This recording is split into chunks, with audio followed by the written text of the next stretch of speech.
Hi, my name is Jennifer Cropper, and I'm going to be speaking of two Southern stories by two Southern authors. Have you ever read two stories by two different authors and how you can pick out how they are different and how they are similar in ways?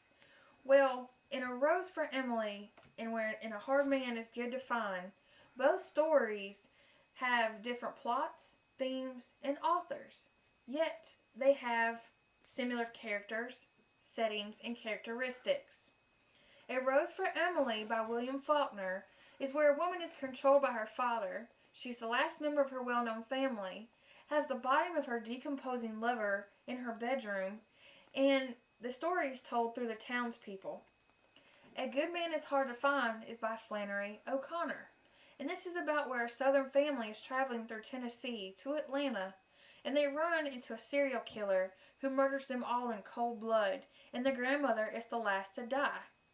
Both stories are of Southern Gothic writing and create a sense of imagery that visualizes elements and events of the South, irony, and death.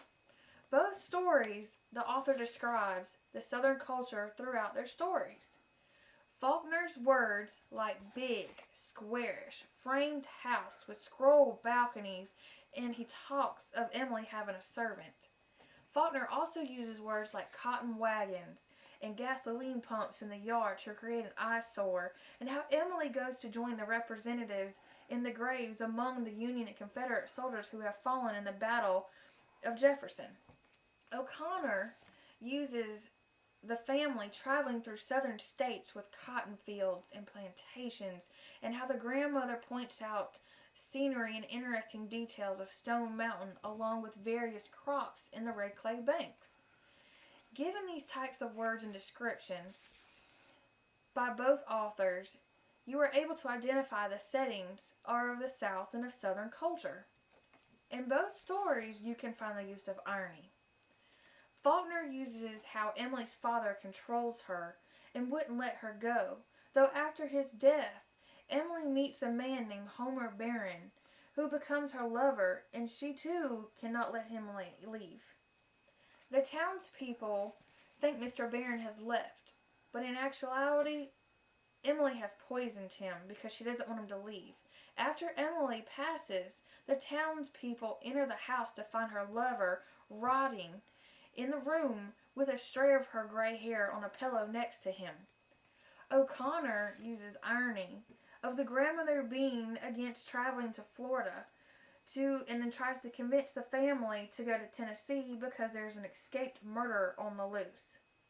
She states, "I wouldn't take my children in any direction with a criminal that is on the loose because she couldn't answer to herself if she did."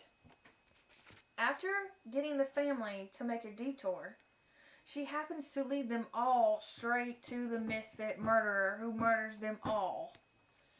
As a result, Emily still lost her lover despite how he left, and the grandmother still led her family in the direction of the misfit and had to answer to herself. Both stories, the author uses death to portray events and emotion. Faulkner talks about Emily's father's death and how she couldn't let go. The town knew he was dead, and they tried to help dispose of his body, but Emily and the servant buried him quickly instead, so they didn't involve the law. Emily passes away. The townspeople attend her funeral.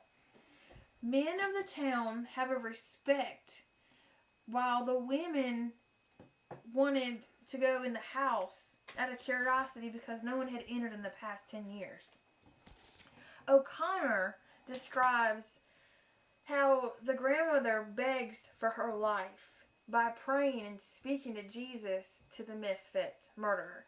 She tells the misfit he is a good man even though he's made mistakes, that Jesus still loved him, that he was of good blood and he knew he wouldn't shoot a lady, that she knew he came from good people. It didn't matter what she did or what she said, how much she begged or anything she did. he was going to kill her because he had been seen. Whenever death happens or arises, people always have emotions about it. Either they plead for their life or they have issues with letting go. In conclusion, both stories used Southern culture, irony, and death as examples throughout the reading. These tools were used to help create emotion, imagery for the reader. These stories have different but yet similar messages. Both authors, Faulkner and O'Connor, provided two works of literature to show Southern Gothic style. If you like suspense, a twist, irony, and Southern background with your reading, I would highly recommend that you check these two stories out. Thanks, and have a good day!